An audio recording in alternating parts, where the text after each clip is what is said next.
Good morning, everyone. If you would be so kind as to take your seats, we will begin.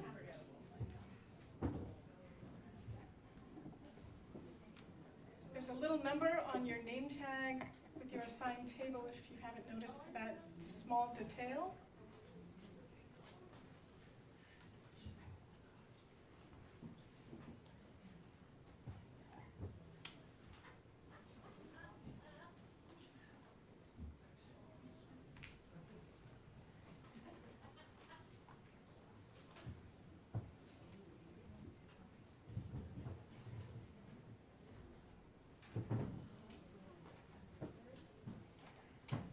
Good morning. My name is Darla Hanley. I am the Dean of the Professional Education Division here at Berklee College of Music, and it is my pleasure to welcome you to our Music and Health Exchange Crossroads of Music and Wellness event. I also would like to give a shout out and acknowledgement to all of the persons who are joining us via live stream for the day. So the other day I was sitting on an airplane in an exit row, dutifully reviewing the information just in case, and I was struck by the image of the adult assisting the child. We've all seen this many, many times, and frankly, sometimes we become numb to this information, but in that moment, I stopped and I looked at that information card and I realized the powerful message of needing to take care of yourself in order to take care of someone else. That, my friends, is the topic of our day together. Today is about you and your health and wellness, along with your ability to contribute to the lives of others with music, actions, and words. As you listen to each speaker, I encourage you to focus on the distinctive role music plays in your life, as well as the power music has to bring persons together and build community. I also encourage you to reflect on your own work and think about the possible crossroads and new opportunities connected to music and wellness. This event would not be possible without the incredible leadership and facilitation and administration and superhero qualities of Dr. Joy Allen. Please put your hands together for our Chair of Music Therapy and Acting Director of the Institute, as well as Sharon Lynch, our incredible Media and Operations Manager in the wings. I wish everyone a day filled with dialogue and new ideas. Thank you for being part of today. Please welcome Joy to the stage.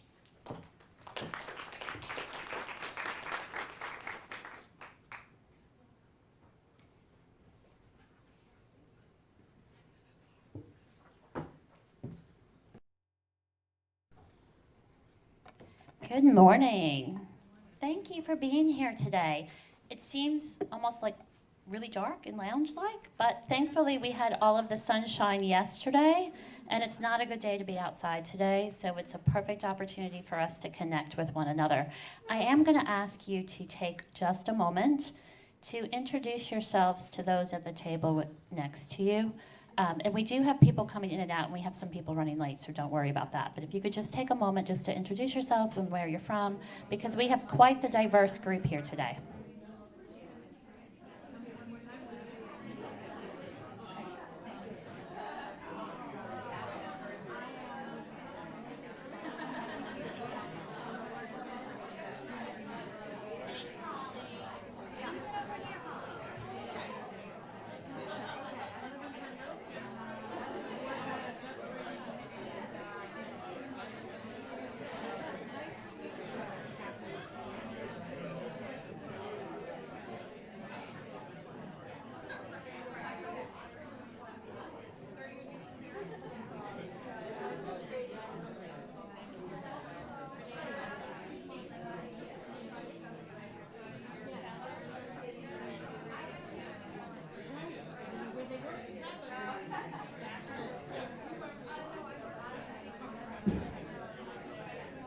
All right, I'm going to interrupt our introductions.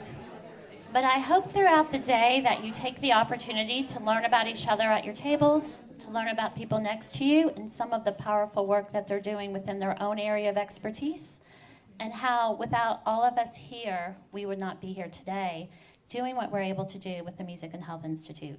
It was about a year and a half ago, maybe 2 years, it kind of blurs at this point, that we were provided the opportunity to dream big for the Music and Health Institute, and we received initial seed funding for the planning stage of the Institute through the Barr Foundation, and I'd like to acknowledge San San Wong with the Barr Foundation, who is here today.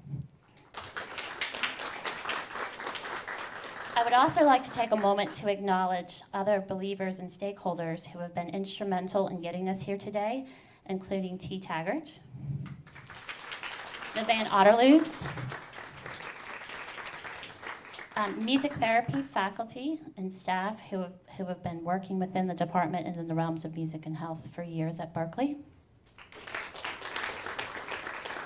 And of course, the administration and the community members here at Berkeley as well.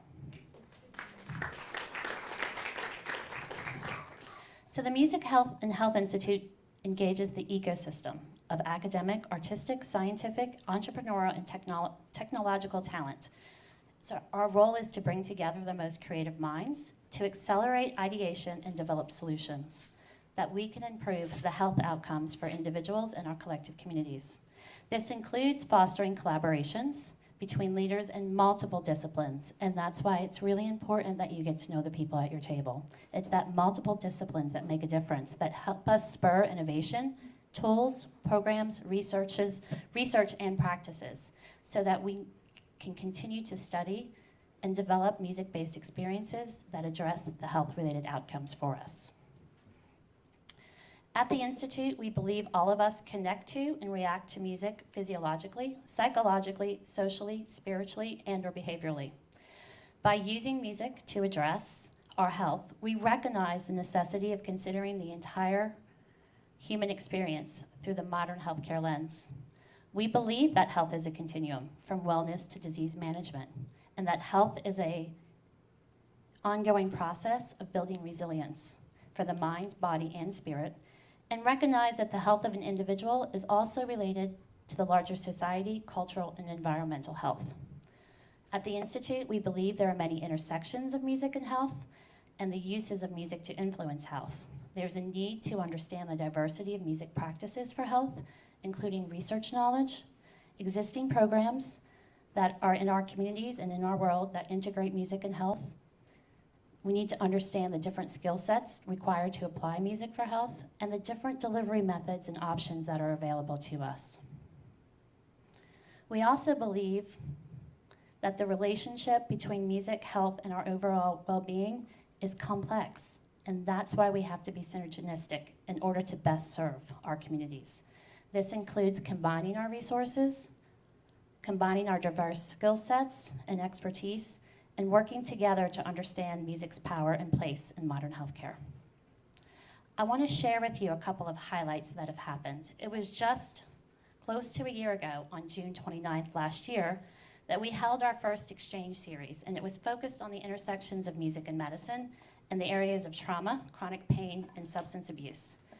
This invitation-only event, which some of you were there, included over 100 leaders in academia, medical, pharmaceutical, and insurance industry, in addition to policymakers. And we spent the day learning and collaborating, focused in on building sustainable program development and future opportunities from research. From that one event, we formed more collaborative relationships. There's more research projects going on in our community here in Boston. Our next exchange in October focused in on the intersection of music, health, and technology, specifically digital therapeutics. This exchange explored the possibilities of using music-based experiences within the digital therapeutic industry, research within music and health, and music and medicine, and how to combine that with technology, and how research and clinical expertise can inform product development targeting specific health outcomes. The next day, we had a special convening on identifying and exploring professional practices, stakeholders, and programs using the power of music to address community health and well-being. That was all last fall. And intertwined with that, we started a conversation video series under the direction of Sharon, which is a collection of one-to-one interviews with individuals making a difference in the world through music and health. And you can see some of those videos posted on our website. Last October, with the support of both the Barr Foundation and Millipore Sigma, which I would like to acknowledge, Millipore Sigma here today. Yes, please clap for them. Renee and Rebecca. So the Berkeley Music and Health Institute, Millipore Sigma, and the Hacking Medicine Institute, which is a nonprofit affiliate of MIT Hacking Medicine, teamed up to host the first ever Music and Health Hackathon. Throughout this first weekend of April, teams of hackers represented diverse backgrounds, worked together to formulate solution-driven proposals in response to several health challenges we put forth. 4 teams were chosen as finalists, and they're being mentored this summer to make final pitches to a team of judges during Hub Week.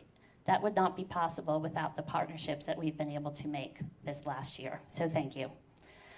Moving forward, we're also in the process, and we actually have Yamal here, if you want to. He's working on our first music and health research repository. We're going to provide, this repository will provide the first of its kind open access clearinghouse of research and related resources for expanding knowledge and informing government and industry policy on the potential of music-based experiences for health-related outcomes. It will compile and review existing research to identify gaps in the literature and identify health priorities.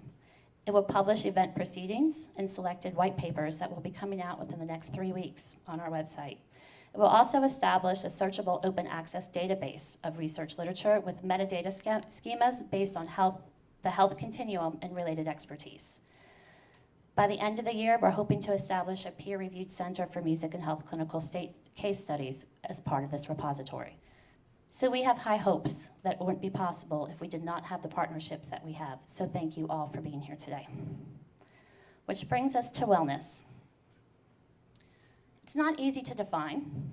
Often it's considered an active process of becoming aware of and making choices towards a healthy and fulfilling life. It's more than being free from illness. It's a dynamic process of change and growth. It's irrespective of a person's age, their size, shape, its socioeconomic status. It is wellness that is the cornerstone of quality of life. It determines how we ultimately look, feel, and interact with others and thrive within our environments. It's a conscious development of our whole self. And embarking on the wellness journey is a process of searching for the right tools to make you a healthier and happier human being, discovering your own effective methods to use these tools for your own continued growth and development. We often hear as wellness having 8 dimensions, and you can see those on the slide here, with each dimension contributing to our own sense of quality of life, and they interact and affect with one another. From physical to emotional, to social to spiritual, to intellectual to occupational.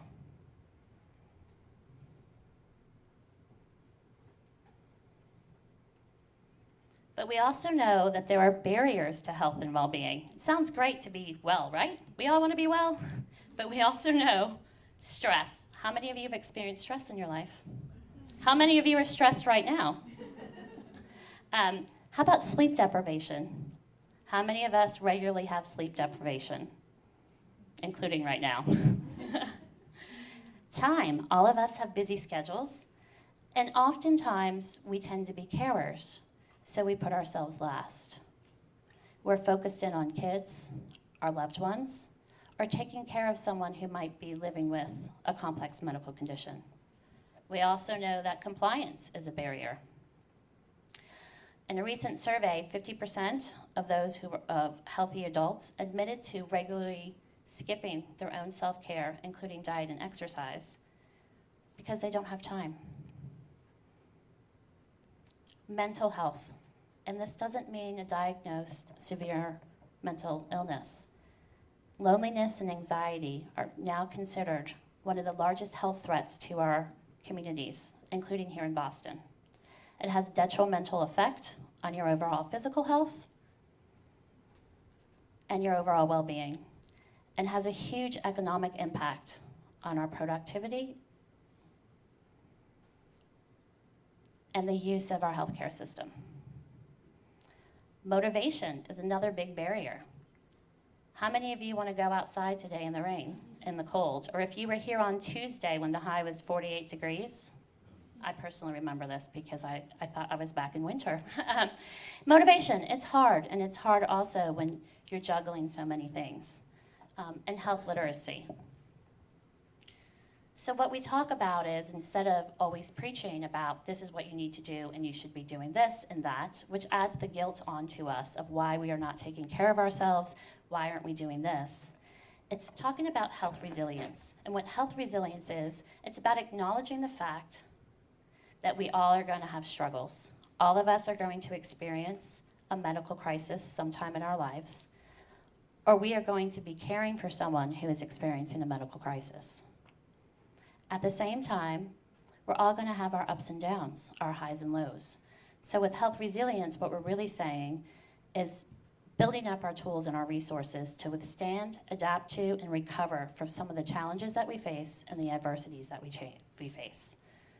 And that leads us into health psychology and positive psychology and the new theory of well-being, which basically says positive emotions allow us to be optimistic and provide us hope. That when we have engagement, we can achieve flow, and we have a purpose. And that relationships and social connections are important to all of us, and that we are social beings, and that we thrive on that connection, that love, that intimacy, that strong emotional and physical interaction with others. That we need to have purpose, a meaning, and why we need to know why we're here. And we need to feel fulfilled in something outside of ourselves. And sometimes that fulfillment might be in work, sometimes it might be in our personal life, sometimes it might be in the actions that we are able to carry on for our communities. An accomplishment, it's setting realistic goals that can be met. And achieving those goals provides a sense of satisfaction, pride, and fulfillment. So that brings us to why music. So I want you to think about the role of music in your own lives, from childhood to now. Just take a moment. What roles have remained the same? And what roles have changed in terms of your own musical engagement? And also acknowledge that we're all musical beings, and we all connect to and respond to music physiologically through our heart rate, our respiratory rate, Behaviorally, whether we're tapping our toes, dancing. Emotionally, whether it's connecting through feelings, memories. Socially, and spiritually. And that music provides us alternatives. And if I go back to this, you can see the way that music can engage us for positive emotions, that music provides engagement with others, that allows us to establish relationships, that can help us provide meaning and a sense of accomplishment. And today, what you're going to hear is from different areas of practice, from music therapy to community music to music education to the everyday uses of music in our lives. And as we go through the day today, I want you to keep thinking about the role of music in your life and where it falls into this and how it can impact your own health and health-related outcomes, as well as the health of our communities. So as you hear each speaker, take notes. This afternoon, we will have the opportunity to do roundtable discussions to see how we can advance the research, program development, and policies in the areas of music and wellness, learn from one another, and hopefully form new relationships with people that we haven't been connected with thus far to continue to advance this mission. So thank you for being here.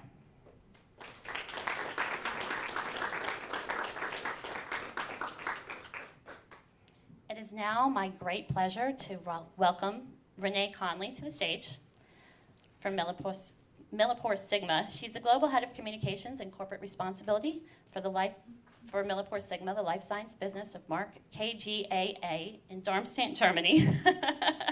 She leads a global team that drives corporate reputation via an integrated communication strategy, including internal and external communications, employee engagement, corporate brand strategy, community affairs, and corporate responsibility, and oversight of special projects, events, and programs throughout the Life Science Network.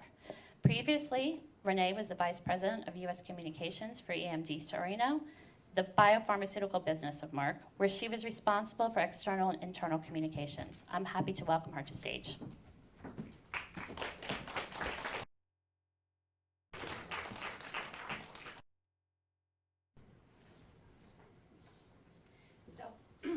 So why am I here, really?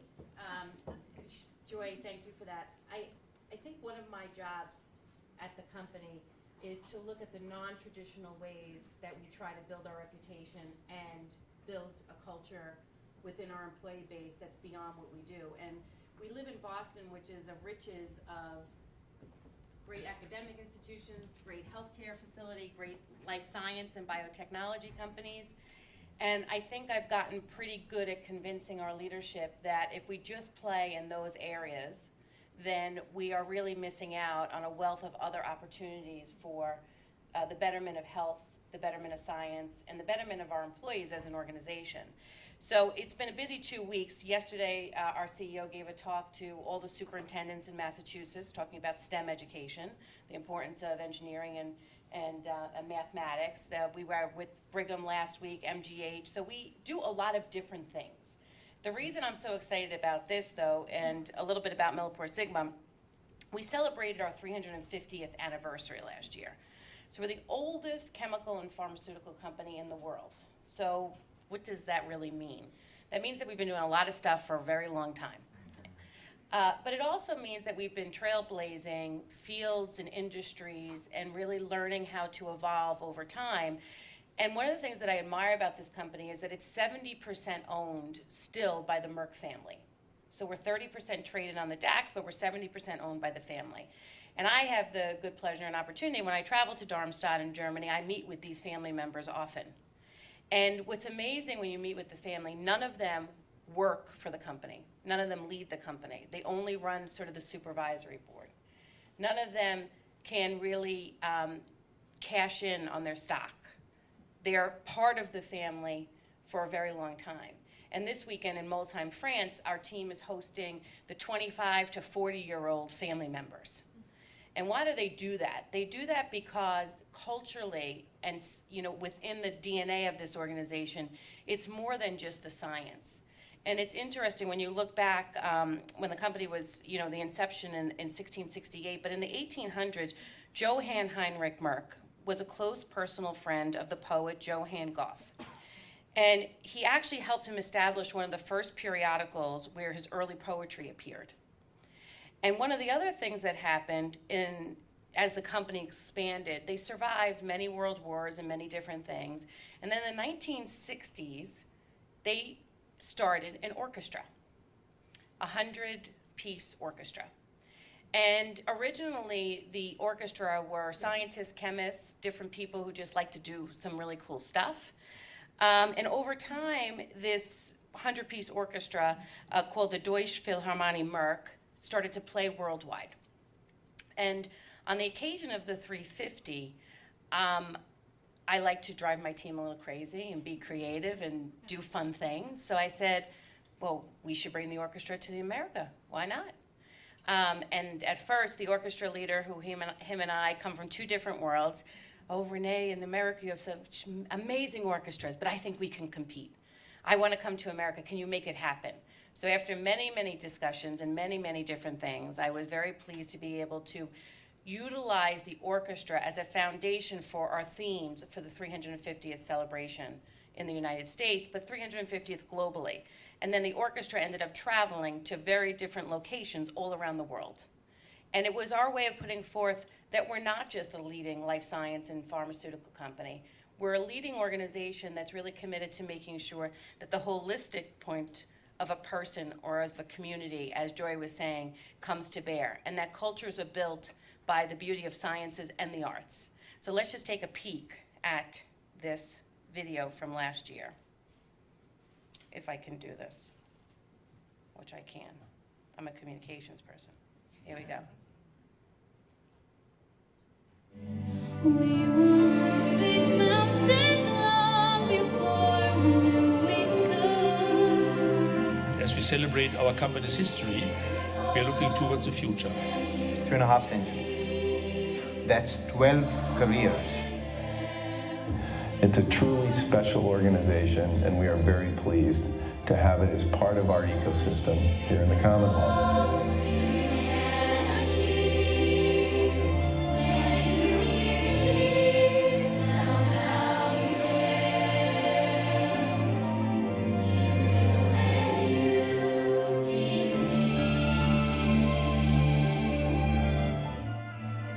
You see, as I look at all of your faces, I would say that I feel the electric energy in this room. Being curious is about embarking on a journey. Sometimes it will lead us to the answers we are seeking, and sometimes we will make entirely new discoveries.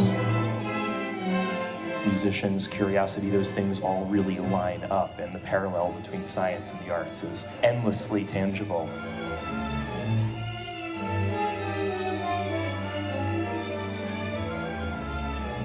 I just want to say it's an amazing time to be involved here in this music and science world.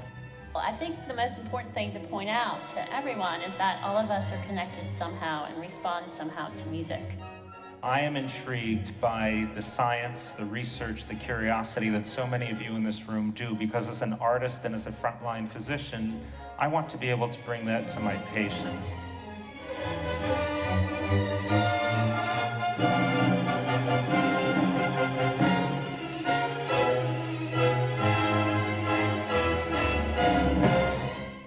For me, to remain curious is to remain alive. Curiosity is the key not to only cope with change, but to drive it. This is me, look out, 'cause here I come. We are very excited that this new initiative holds, and we believe and we trust and are looking forward to impactful new answers that will be found when we foster collaboration and curiosity.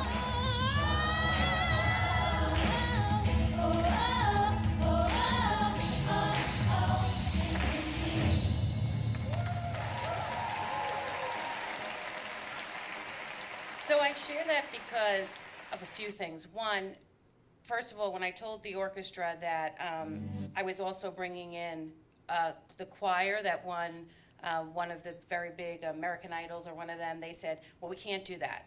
And then I said, well, you know, Berkeley's doing this thing, and I think we can have a play in this. Can't do that. Oh, I want to have a panel discussion, make it rooted in some content. Can't do that. Well, we did all that. And we did all that because when I first got the call and we were having the discussions, it was never about just bringing the orchestra here. To me, the orchestra is a nice thing. But the connection of how we as a life science company, a chemical company, a leader in the world are doing things like what this says, which is solving some of the toughest problems in life science as a global scientific community, we would be naive to think that it's only about the science. And I think we have the opportunity to really be able to benefit from being a family-owned organization that has that rooted in who they are. And just very quickly, because we have an ecosystem of health, I think you're talking about a lot of things today about wellness. I give Udit, our CEO, a lot of credit. We have been doing some work with Dr. Goldman lately about mindfulness in the workplace and how that plays a role. So there's not just an effort on our behalf to just do the chemistry, the research, the process solutions, and make sure that everyone can get the drugs to market. It's once we get the drugs to market and other companies get drugs to market, how can we help to make sure that they work within society in the way that they need to? This is just a little bit about the legacy of the company that's been built through tremendous acquisition and very reputable names in the business. But I will just put up here, we ourselves, MilliporeSigma, aren't developing the end product necessarily. We're helping companies to develop the product. So our partners are Pfizer, Novartis, all the big pharmaceutical companies, all the big biotech companies. But some of the areas that I think that we're really focusing on, which are going to change the way science is done and medicine is delivered, and something you'll be talking about, of course, is gene editing and novel modalities. We're one of the largest viral vector manufacturers in the world, one of the first that the FDA has approved. We work with companies like Bluebird and others that you've probably heard in the news. It's a very important area. An area also that we take a very strong position in the bioethics front, very much have an independent ethics board there and work very closely to make sure that we're doing the right thing, always for science and for patients. We're looking at digitalization in different ways. What does it mean to really digitalize science and the way that this is done? And of course, next generation bioprocessing. And as we look at novel modalities, it's about how do you do discovery better, how do you make sure that the products are safe, and how do you get the production done in the best way possible. And then just an example of how our e-commerce opportunities, patients want, people want their products, researchers, like we want our shoes from Zappos or what we order from maybe Whole Foods to get our food. Researchers want their chemicals and they want their things pretty quickly. So we're spending an awful lot of time of looking at what that delivery system is. And I think this is the biggest thing. One of the things as a background you hear a lot about is the cost of drugs, the time it takes for drugs to get to market. And one of the reasons for that is there's so many steps in the process. And those steps each cost a lot of money. All those steps cost time. So one of the things that we're very committed to is if we can get the industry to a place where there's continuous bioprocessing, which reduces the steps and reduces the time, that's going to help us to be able to focus on things like you're talking about, wellness and other things, whereas they're not as worried about their treatment. So music and science is something that I talked about that we're very passionate about. And in conjunction with the 350, what we ended up doing was we went to our employees and we said, you are a scientist, you are a chemist, you are a lawyer, you're just very interested in this business, but do you do anything in the sciences? And we got tremendous input from them. It talks about the technical and the creative perspective. They talked about learning new music helps them to be able to learn and develop more. We do a lot of production around the world. And in our production sites, one of the things that we found, we used to not play music when they were doing single-use assemblies or these big plants because we thought it was distracting. Well, we ran a pilot, and actually as we play low music, the productivity actually goes up during shifts. It sort of became like a calming effect for the employees. So we have utilized in a very interesting way as a company, sort of how can we intertwine music into things. And then we said to our employees, okay, do any of you have talent in this area of music? And come to find out, we have people who play drums and they do things and they have a lot of fun doing it. And so what we ended up doing, we did for the employee event for the 350, we did a Saturday Night Live style. So for 48 hours, every 13 major sites around the globe hosted a 45-minute program of what they were doing to celebrate the 350th anniversary. And ours was embedded in music. And we have the band called themselves the D Elemente. And the D Elemente's biggest concern was they didn't have practice time, and they were like, we need to have practice time. So I convinced the leadership team to give them a little break during the day from their job so that they could practice.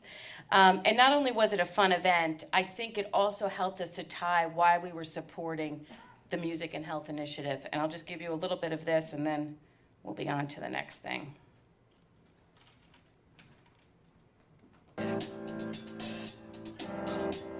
Live from Burlington. I got this feeling inside my bones. It goes electric wavy when I turn it on. Off from my city, off from my home. We're flying up no ceiling when we in our zone. I got that sunshine in my pocket, got that good soul in my feet. I feel that hot blood in my body when it drops. Ooh, I can't take my eyes off of it, moving so phenomenally. You're more like the way we rock it, so don't stop.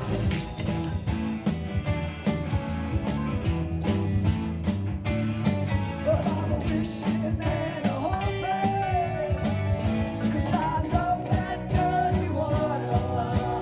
Ow, my city, you're my home. Good times never seem so good. I've been inclined to believe they never would.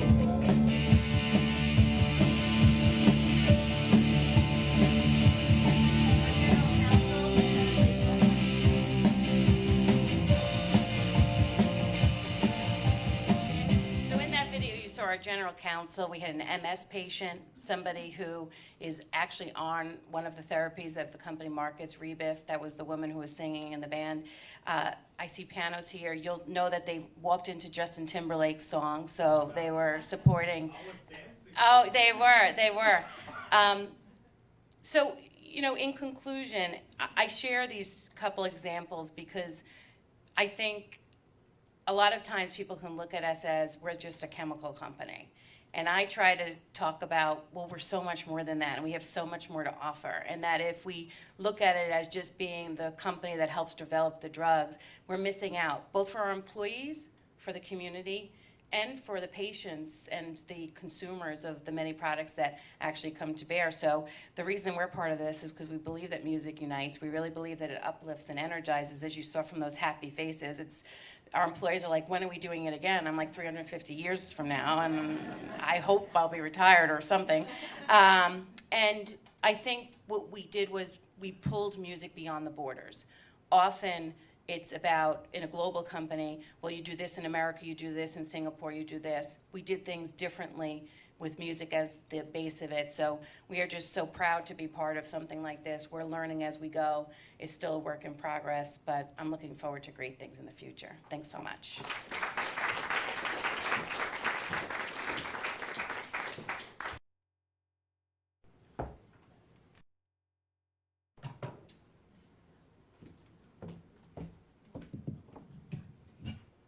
Thank you, Renee. And as she pointed out, David Hutchinson, who's legal counsel you saw playing the guitar, and he was one of our judges for the hackathon, and will be judging at Hub Week as well. Multi-talented. Sharon here as our next guests are actually joining us from Zoom because they're currently embedded in a research study down in Florida. Victor Wong is a professor of music education and the director for the Center of Education Research at the University of South Florida in Tampa. He advises doctoral students and teaches graduate courses on topics such as social psychology of music and measurement and evaluation of music. His current projects, there you see them, include senior citizens' quality of life, the meaning of music participation, world music preferences, and Asian philosophies in music education. His book with his colleague, Lisa, who's right here, called Music for Life, Music Participation and Quality of Life for Senior Citizens, and A Way of Music Education Classic Chinese Wisdom were both published by Oxford University Press. He's also published numerous articles in journals and is a feature presenter at meetings in China, Japan, and Mexico. He's a board member for the International Society for Music Education, the College Music Society, and the Florida Music Education Association, and a Fulbright researcher in Japan in 2018. So that is Dr. Fong. How are we doing with the technology? Good. Dr. Lisa Lemberg is an associate professor and coordinator of music education at the University of Massachusetts Amherst. She holds a doctorate in music education from the University of South Florida and degrees in piano performance from the University of Illinois.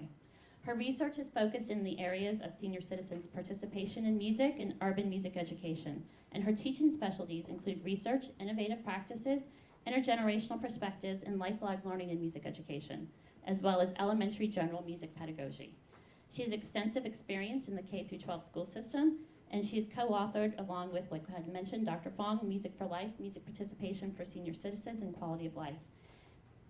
We are thrilled to welcome both of you here, and are we ready to go? All right. Thank you, Joy. Thank you.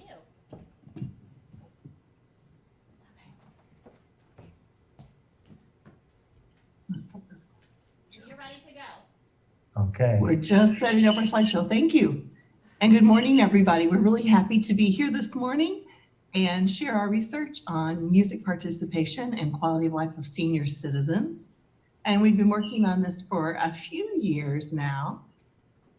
And when we started our research, we were considering music participation as actively making music. So that would include singing and playing a musical instrument, rehearsing and performing in a group, and composing. Our participants considered other forms of music participation to be actively making music as well. And those included listening, moving to music, such as dancing or exercising to music even, organizing musical events, sound engineering, making music alone. So maybe practicing piano at home or singing in the shower or whatever, and making musical instruments as well.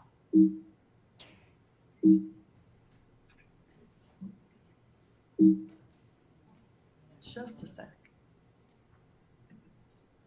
Okay.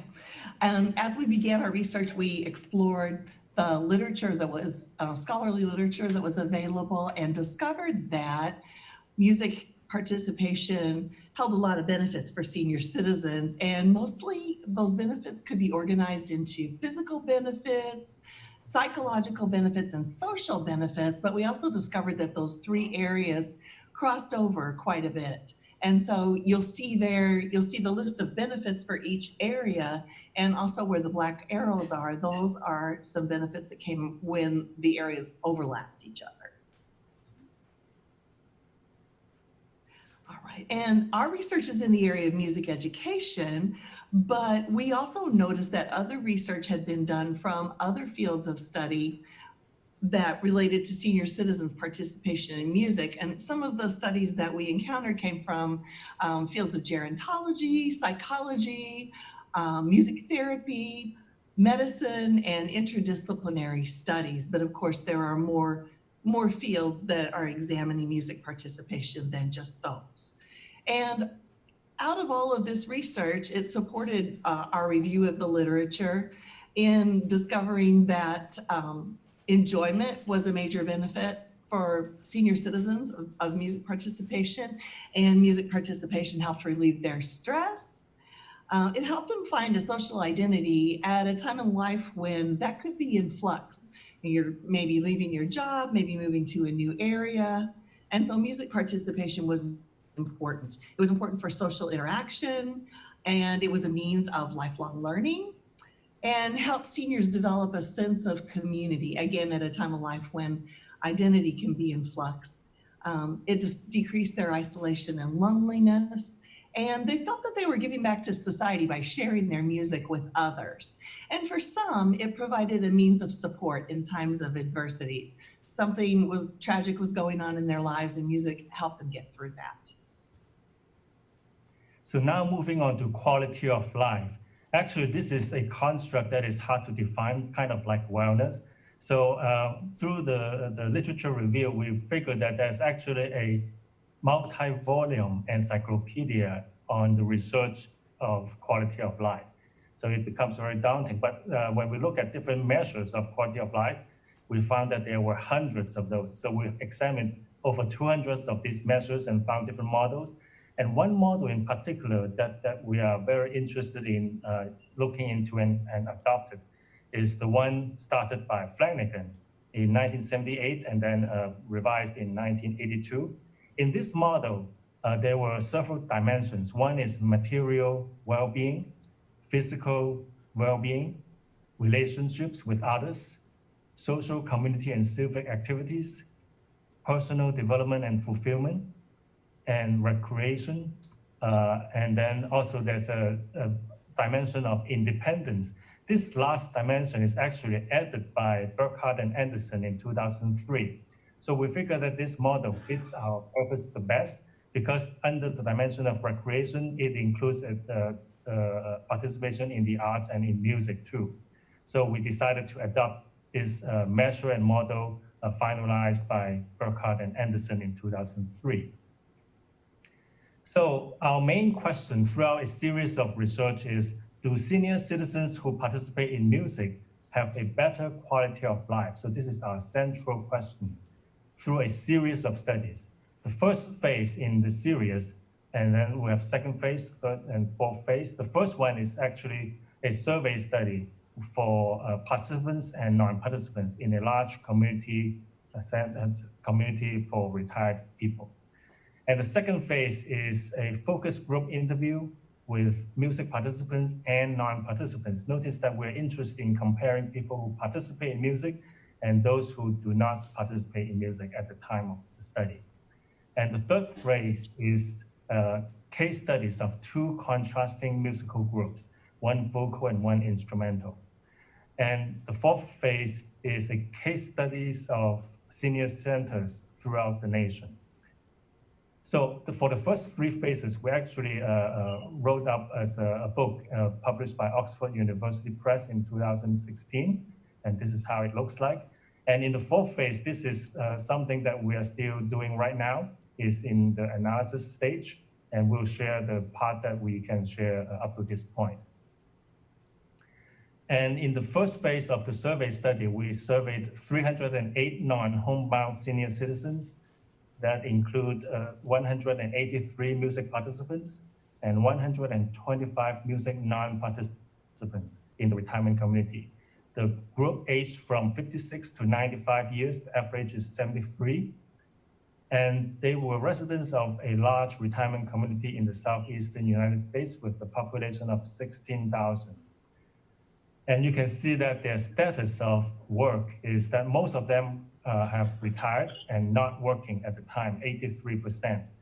And those who were retired but still working is only 7%. And those who were not retired and still working were 10% in this survey study. So the results were interesting. We used the Burkhardt and Anderson quality of life scale, and the difference between music participants and non-participants was significant, but the effect was really small. It's only a small effect size there, as you can see the number. So here is the table of means and standard deviation. And look at the means is on a 7-point scale, 5.97 versus 5.81. So the difference is only 0.16, but it's statistically significant. So we decided to go on to look at some qualitative data. And we chose focus group interviews because we felt that seniors would be comfortable in a group together like that. And we also thought that something that one person said might trigger memories in another person. And so we would get a richer set of data that way. And so 62 of the survey participants, which is 20%, participated in focus groups. And this included 54 music participants and 8 music non-participants. And we had 16 groups, 2 to 6 interviewees in each, and each group met for approximately an hour. And we chose 2 to 6 interviewees because we wanted to make sure that everyone had a chance to participate on the level at which they wanted to participate. And we asked questions about their music participation or non-participation and what contributed to their quality of life. And we recorded, transcribed, and coded the data for analysis. And these are the results. As you can see, there were multiple benefits of senior citizens' participation in music, and it ranged on a continuum from a more superficial level on the left, enjoyment, life enhancement, and enrichment, all the way to a lifeline or means of survival on the right. So that would be, as I mentioned before, somebody who's going through some kind of a trauma in life, and music is just helping them get through it, making music, being in musical groups with people.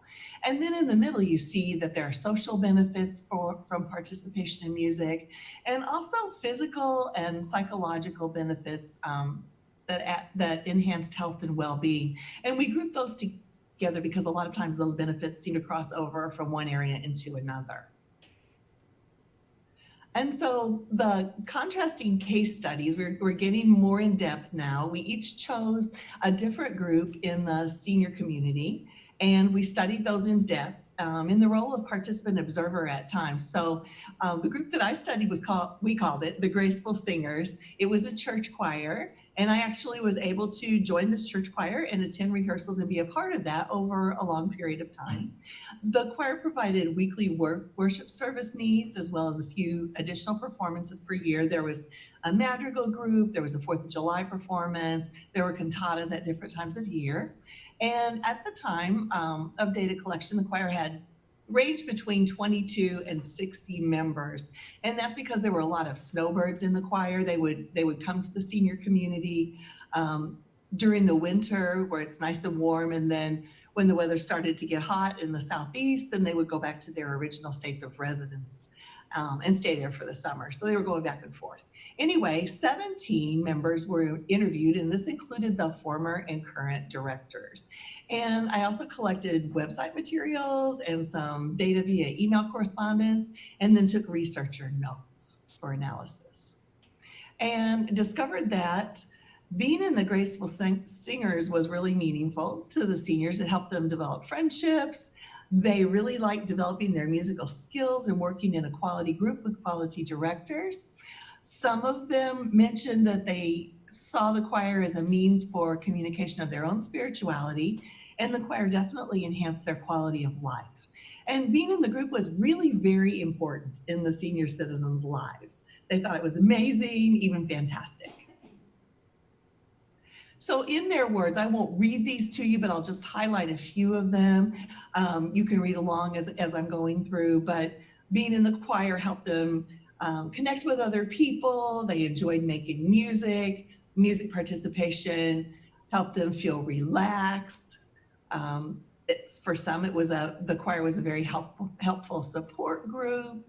One person mentioned that she had a child who was, or a grown child who was very ill, and the choir was praying for her, and she thought that helped a lot. And also the camaraderie among the people in the choir. Those were the highlights for participants. So the other case study that I was involved was a case study of an instrumental group. That's why it's contrasting, and also it's more in the community rather than in the church community. I call that group Pickers and Greeners. It's a bluegrass and country music group, so you can see the contrast there compared to the church choir. It also has 20 to 60 pickers. They play and sing, and the range of the pickers, that's how they call themselves. It's because of the different seasons. They were here and then they've gone back to their home state. And then that group include a lot of guitar players and some Mandarin players, banjos and one dobro player, baritone ukuleles, violins, string bass, harmonicas, and some percussion, including the washboard and tambourine and snare drum. And then I was doing this study as an ethnographic fieldwork study for 12 months. So I was among them and trying to catch up with them. So the contributions to quality of life in this group is that they found that they were staying physically healthy by being in the group. And they stay socially active too in the group. They make contributions to community because they quite frequently perform in the community, and that's their contribution to the community. And being in the group was also a highlight of their lives. They are kind of the highlight of the week. They have weekly rehearsals, and they really look forward to the time of coming here to play with others in this group. And in their words, again, I won't read everything, I just highlight a few main ideas here. For the dobro player, he said that this is the best therapy in the world because he has back pain, and as soon as he's not playing, then he will feel the back pain coming back. So that's an interesting description that's in his own words. And then in this group, there's a ending ritual at every rehearsal. The leaders always pose a question in a loud voice, saying, "What's the secret of life?" And then there's always respond in unison, saying, "Keep breathing, be happy." Then they leave the group. So this is a very positive energy that is instilled in the group.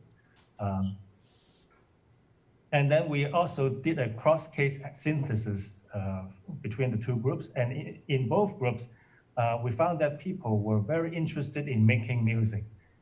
Making music atmosphere was welcoming regardless of experience level. So regardless of whether you're a trained musician or you're just a beginner, all are welcome. And they will show you how to do it.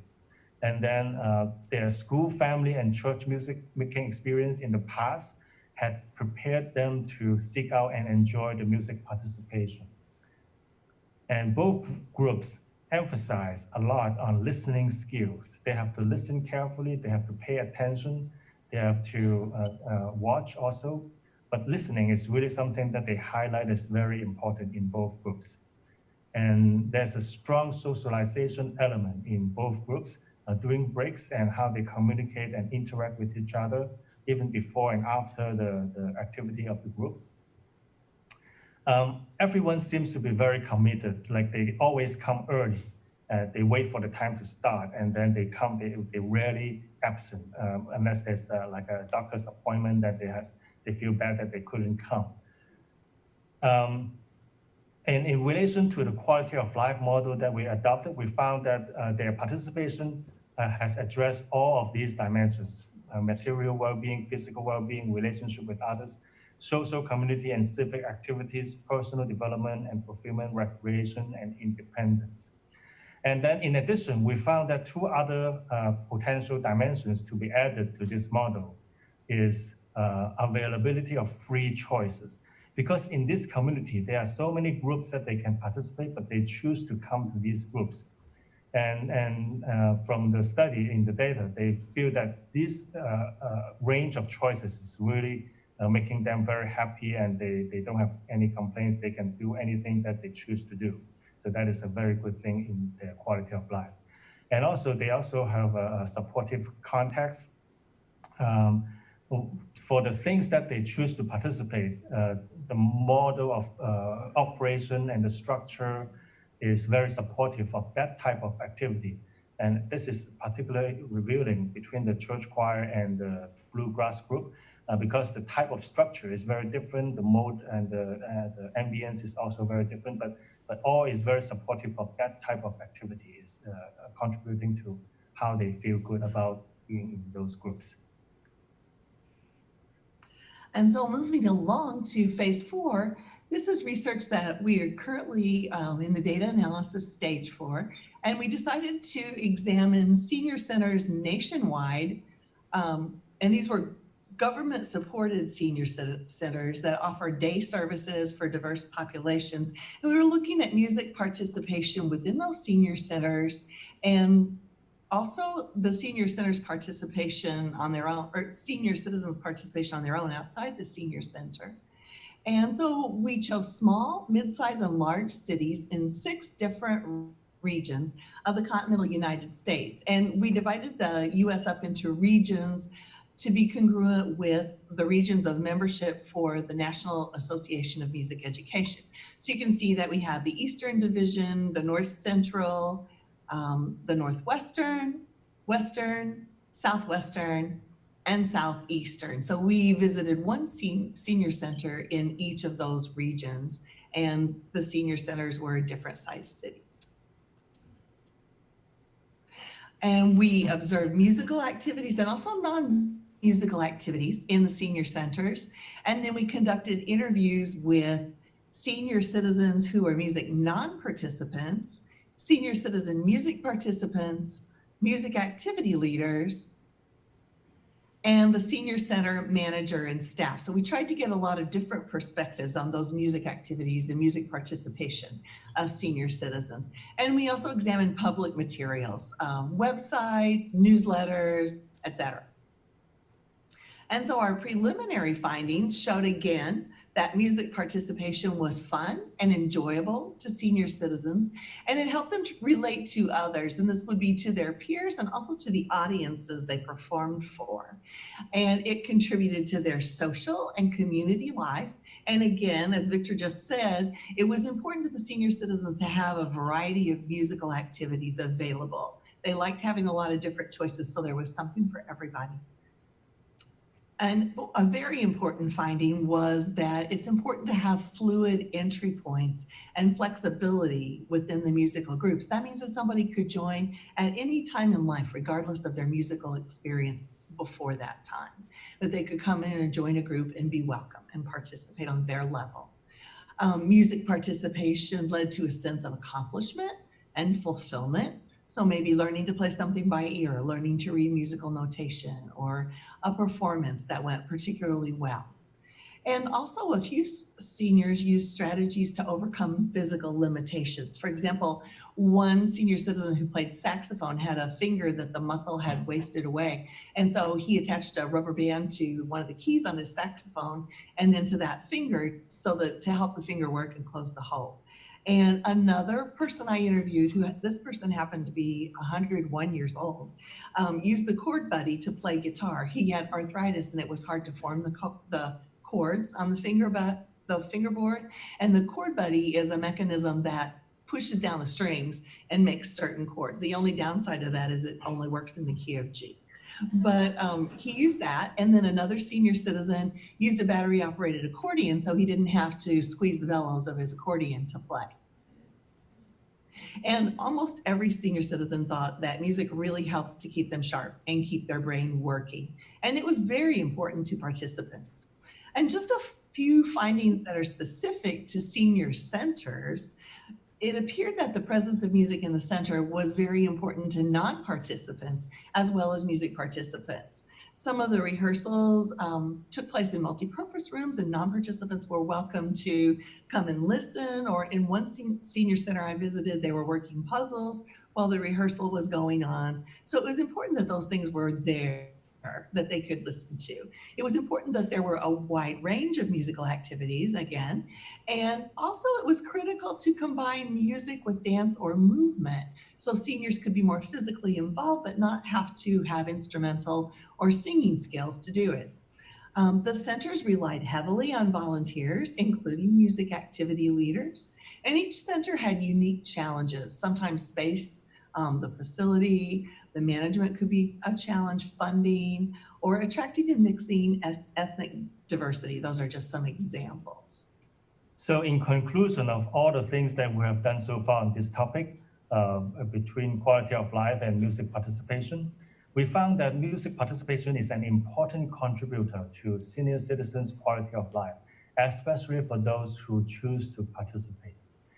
We also found that music participation reaches far beyond music. It contributes to physical, social, and psychological well-being. We also found that loneliness and physical problems are major setbacks for senior citizens' quality of life, but music participation helps to alleviate them. We noticed that the independence allowed for more choices, which enhance senior citizens' quality of life. And we come to another observation that is we call musical life cycle, because we noticed that quite a few senior citizens were worried about the potential discontinuation of their musical heritage, noticing that the young people nowadays have a lot more choices like video games and a lot of sports activities and multimedia, the internet, so many things that they didn't have when they were young. So they saw that as a lot more choices and they worry about the more traditional music making that they have enjoyed so much. So they have a desire to contribute to young learners, musical learning in the schools who can carry on with their musical tradition. So there's a hope for them to sustain the musical life cycle. The way I would represent that is in a figure you can see on the right side. Senior musical group performance, especially thinking of one example of a ukulele group.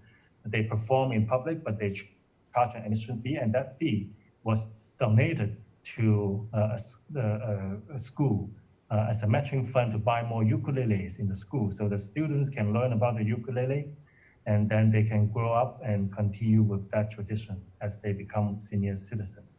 So there is a hope for them to continue this cycle of musical life in some senior citizens.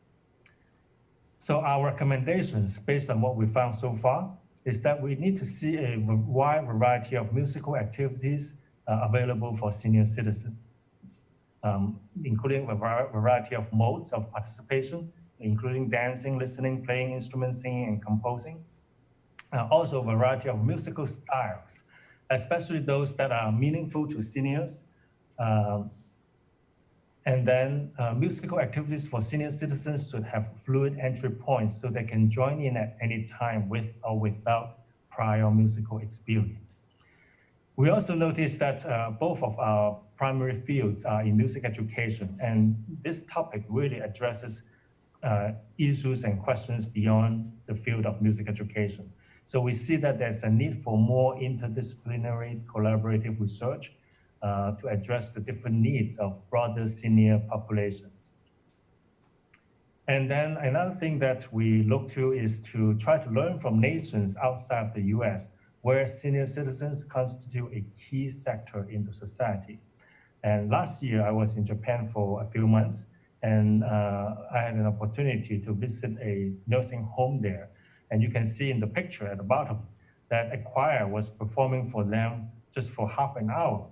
But that half hour is something that they look forward to the whole week for these senior citizens. So music really have a very special place in everyone, including the senior citizens, and especially for someone who is very interested in music, or they might have been musicians before. And I think that's all we have now. Thank you so much for your attention, and we would like to see if you have any questions or comments. So they can actually hear you. So if anyone has any questions for Lisa or Victor. One of the questions I have actually is, you talked about the different types of music engagement, whether they're playing the instrument, they're listening to the music, they're moving to music. And you also mentioned about the ability to enter into music at different stages.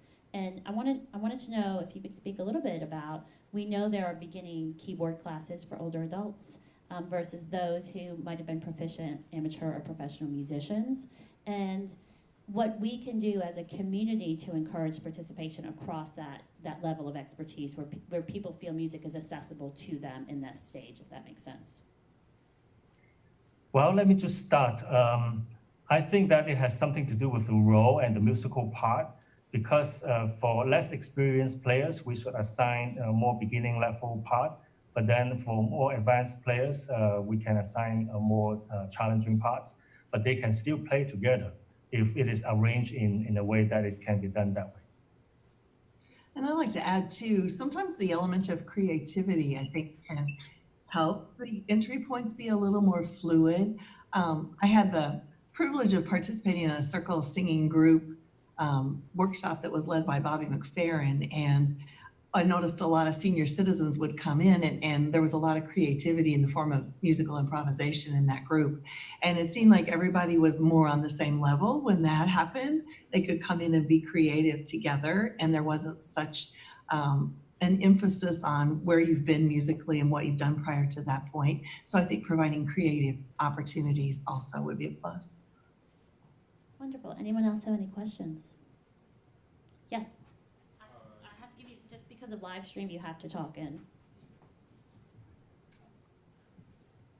I'm curious about your research in Japan.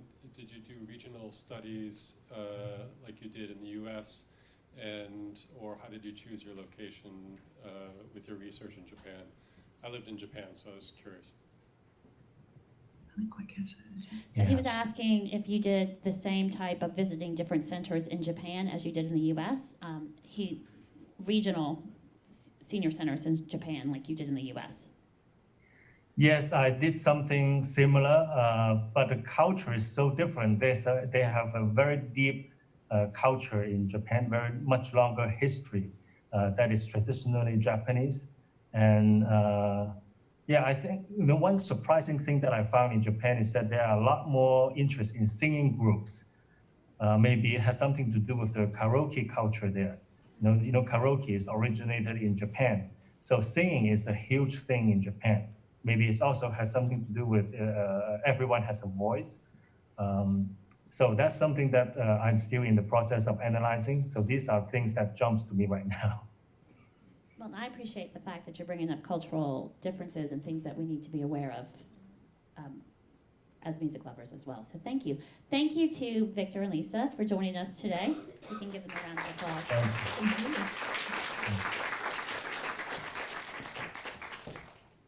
It's my great pleasure now to welcome Dr. Lauren DeMaio to the stage. Dr. DeMaio is an assistant professor of music therapy at Radford University in Virginia. Prior to that, for 12 years, she was a hospice music therapist and the head of bereavement department. During this time, she co-facilitated a grief choir. She has focused much of her research on the end-of-life and bereavement music therapy services and is currently researching the use of humor in music therapy and the long-term effects of participation in a grief choir for those living with the loss of a loved one. We bring it, there we go. So, Dr. DeMaio.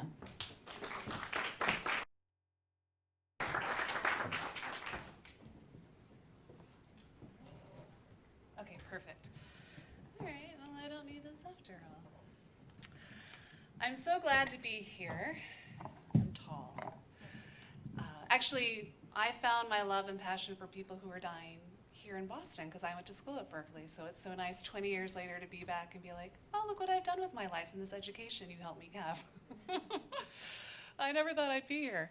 I distinctly remember Dr. Colin Lee, the first music therapist who worked with people living and dying with AIDS, saying, who wants to go get their master's? And I was like, not me, but look what I did. I got my PhD and my dissertation advisor sitting here presenting later.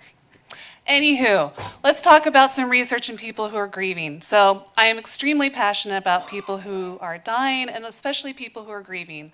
I think we live in a world where our lovely society does a lot to help grievers hide. So anything we can do to help people not hide and not be ashamed and realize that it's actually a part of a normal life to have grief is what I want to get on board with. So when I became head of my bereavement department at my hospice, I asked myself, how do people grieve musically? Because at that time, there really wasn't a lot of research. I was doing tons and tons of reading about grief and how can we help people who are grieving. And I worked in this amazing department that was well funded. We had tons and tons of resources. And if you don't know much about hospice, bereavement is mandated by hospice, but it's not really supported. So if you go to hospice, the end-of-life side will be very similar, I think, around different hospices, but the bereavement side varies greatly, and that has to do with money, because you have to follow somebody for 13 months after they die, but it's not funded. So I was lucky to have a department that was very well funded. And we had lots of music therapists and students. And so when I became the head, I was like, you know what? We need to have a music therapy bereavement for adults. And how do they do this? How do we grieve musically? And so I think it's through the voice.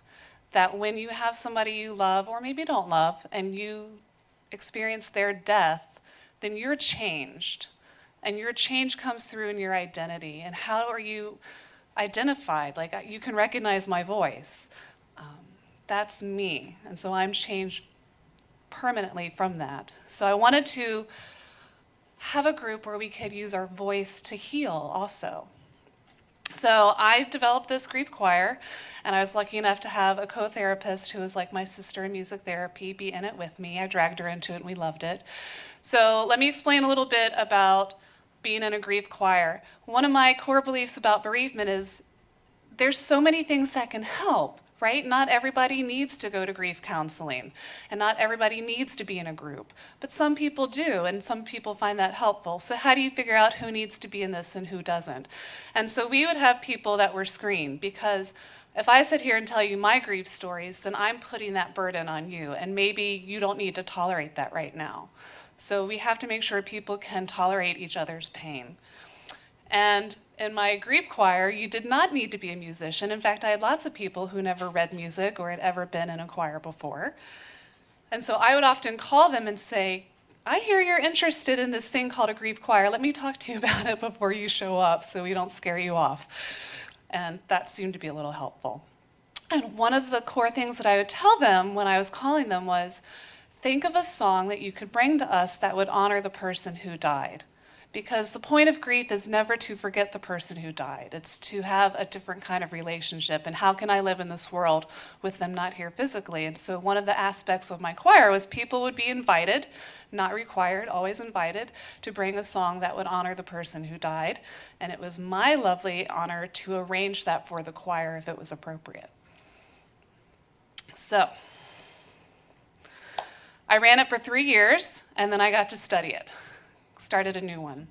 So here are some things you should know about a grief choir. Who here has been in an actual choir?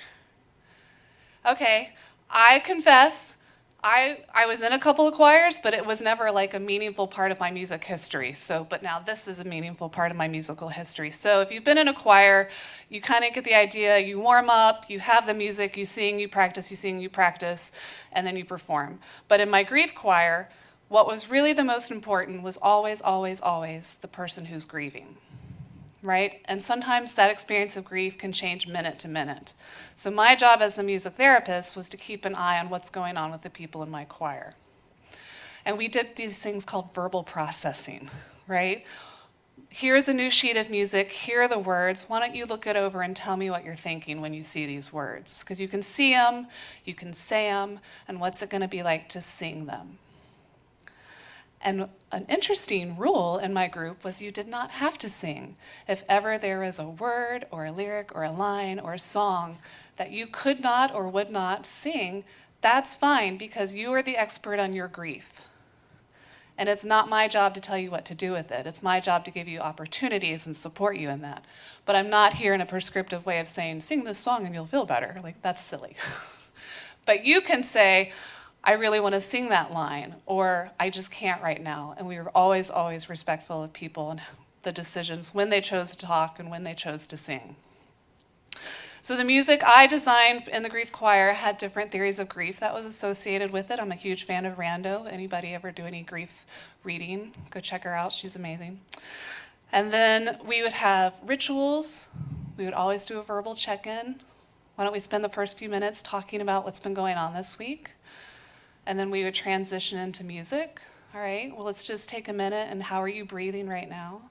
And there was a piano in the room. It was set up very traditionally, piano, actually not traditionally, because the piano was in the center, and then the choir members would be right here. So if I was at the piano, I could see everybody, whereas sometimes if you're in a normal choir, the piano's off to the side, and the conductor's in the front. But whoever's at the piano was the conductor accompanist.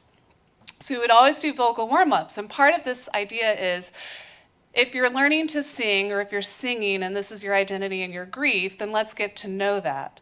And then, since a lot of people in the choir never sang before or didn't consider them musicians, I would educate. Here's what breathing technique is. Let's talk about where you're breathing and what sounds are coming out and what's a comfortable range for you.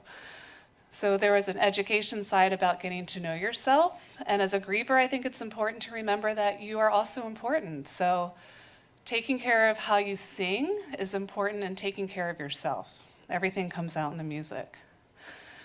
And we would improvise, which I love people talking earlier about the importance of being creative, and that cartoon's silly.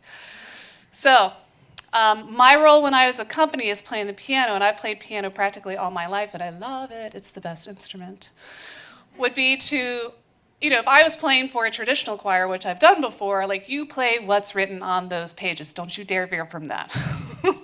But if you're playing for my grief choir, don't you dare be attached to what's on those pages of sheet music, because you need to listen and change depending on what people are singing, right? One day, the people in the choir might have a lot of energy and feel really good, and it's been a good week, and there are no anniversaries coming up that they're dreading, and they sing loud and proud.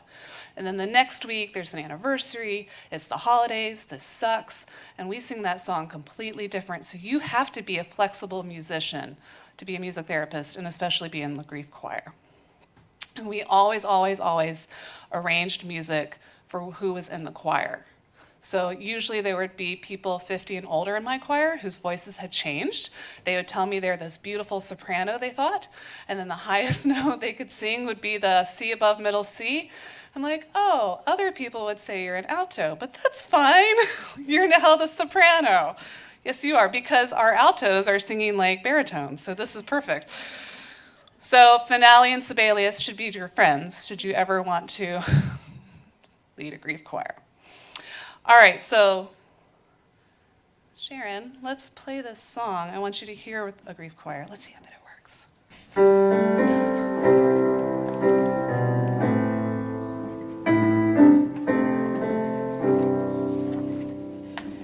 When I speak out, I know I'm heard. When I cry out,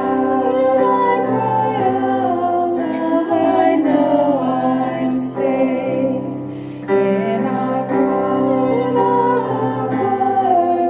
we all can share. When I share, I know they care. When I breathe in, I breathe in peace. When I breathe out, I breathe out love. Speak out, I'm heard. Cry out, I'm safe. Our cry can share. I share. They care.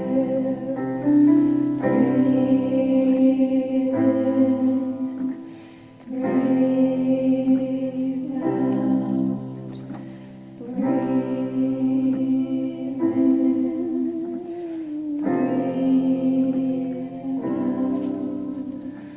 out. I'm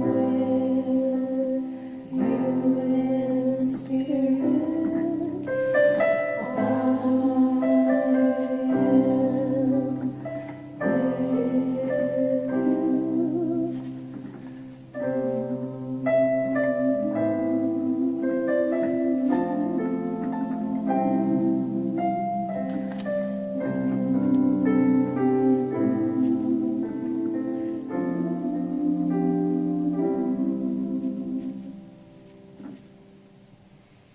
Okay, so I, in preparation for running a grief choir, wrote a song with an intern because I thought we're all equal, we're all figuring out this thing called grief, let's learn it. And then I secretly thought this will be their favorite song, and it wasn't. This was their favorite song that one of the other members brought in. She's like, this has been helpful to me. Can you arrange it for the choir? And the choir was like, yes. And then they rewrote their own verses, and I don't know if you figured it out, but the last verse that they wrote was from the point of view of someone who died. I'm still with you in spirit. So having them sing those words, most of the choir was crying half the time they were singing it, sometimes me included. But this became their grief choir anthem.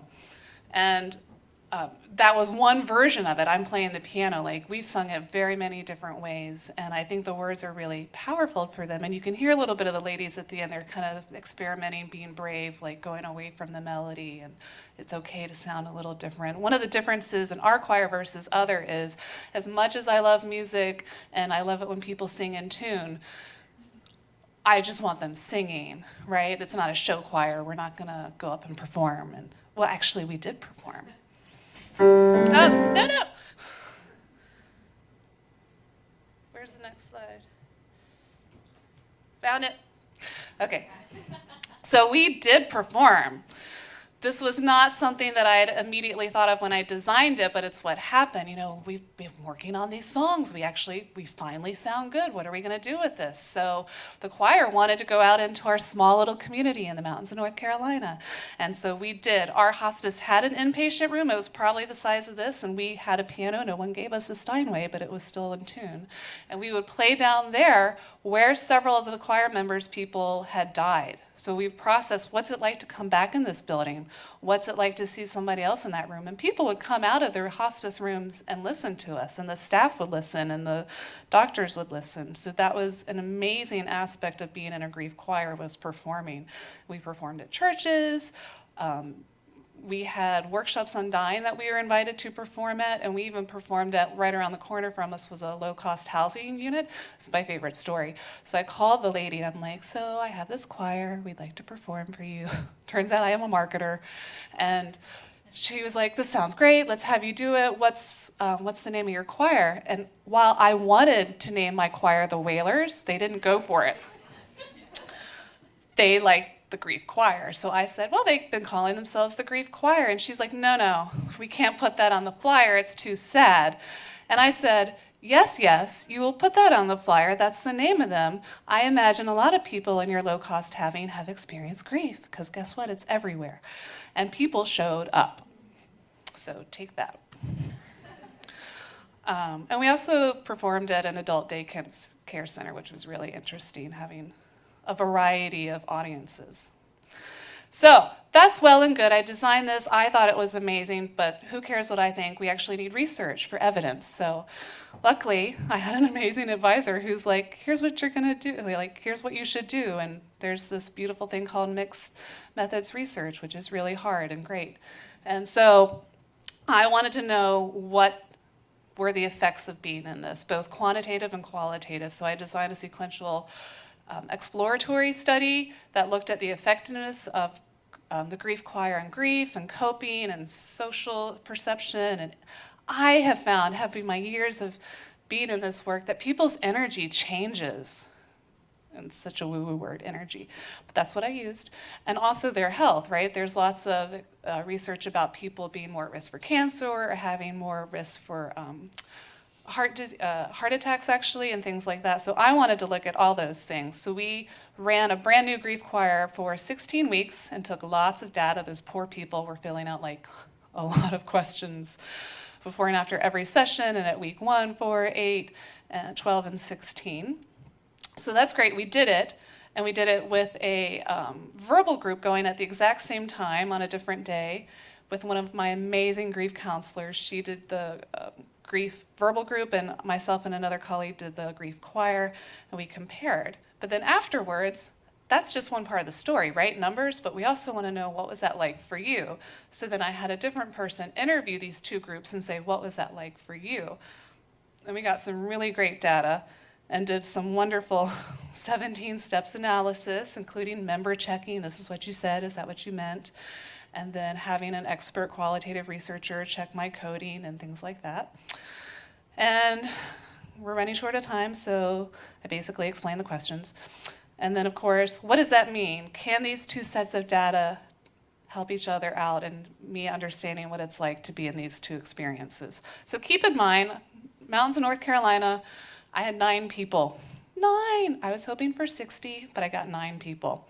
And then 2 people dropped out of the verbal group, right? They were randomly assigned. They wanted to be in the grief choir group, and when they didn't get randomly assigned to that, they were like, well, I'm out. Dang it. And then I'm like, I don't have enough for you to be out. But anyways, and then one person in the grief choir dropped out halfway through, and we were glad for that because she was a hijacker. Do you know what I mean? She would, anytime you said anything in a group, she would want to fix it. Oh, me too. Let me tell you. Let me give you advice. If you ever run a group, she was a high maintenance person. And I remember that moment when I'm like, she either needs to leave, but I don't want her to leave because I'm a researcher. So dual relationships are fun in research. But she left on her own after we set some really strong boundaries with her. Good for her. So good news. The data says that people in both groups improved with their perception of grief, right? I did not expect my grief choir to do any better than the verbal group. There's lots of research that says the verbal groups work really well. And so I was thrilled that the grief choir worked just as well as the verbal group. And the beautiful part is that the interviews supported that. People really talked about how their perception of their grief changed over the 16 weeks from their different groups. Here's some numbers.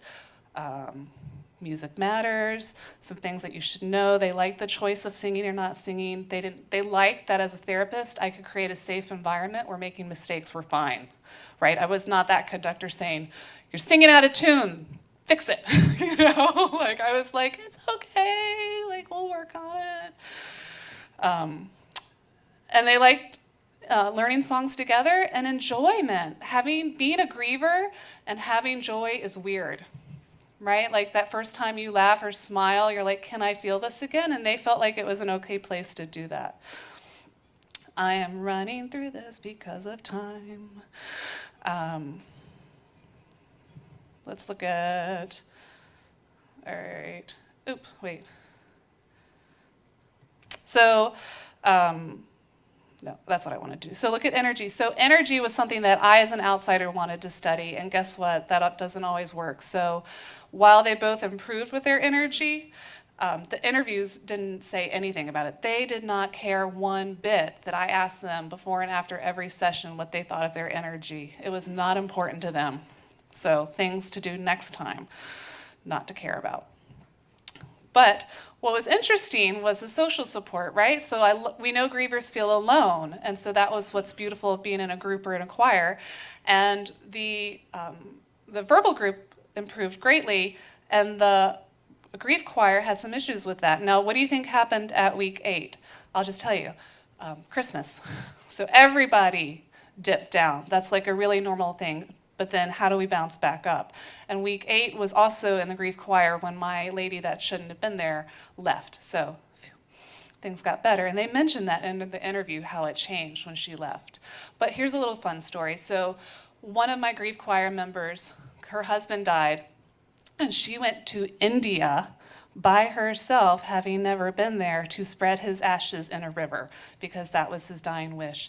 And of course, we want to make that happen. And she was very scared and very nervous, and we recorded a song, conveniently called The Washing of the Water by Peter Gabriel. Go Google it later, it's beautiful.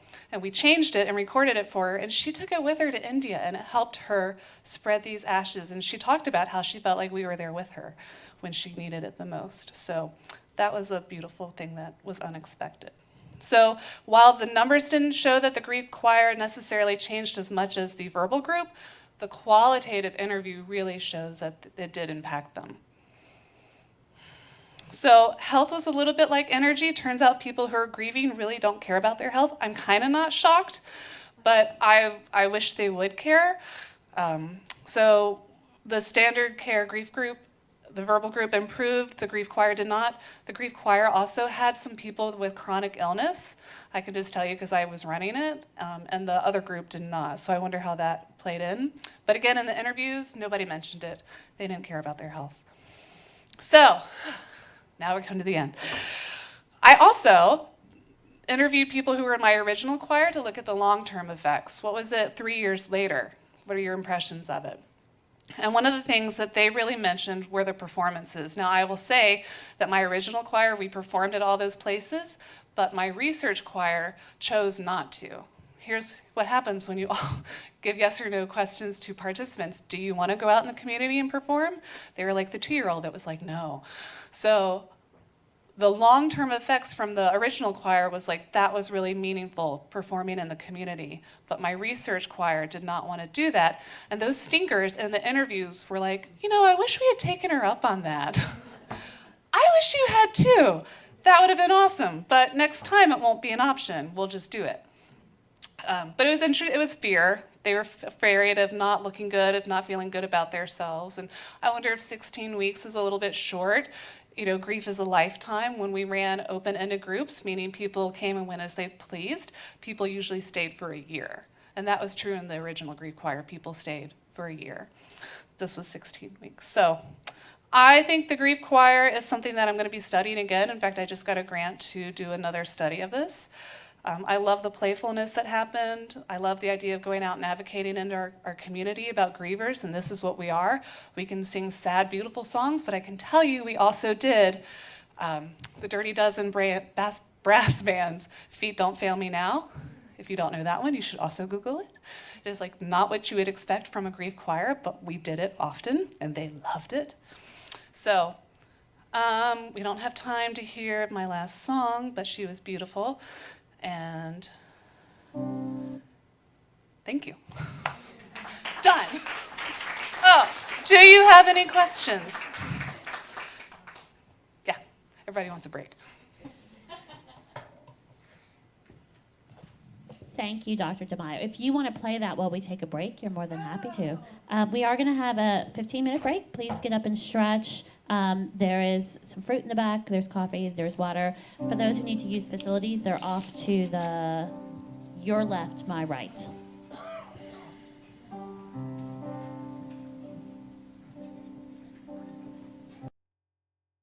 Inside my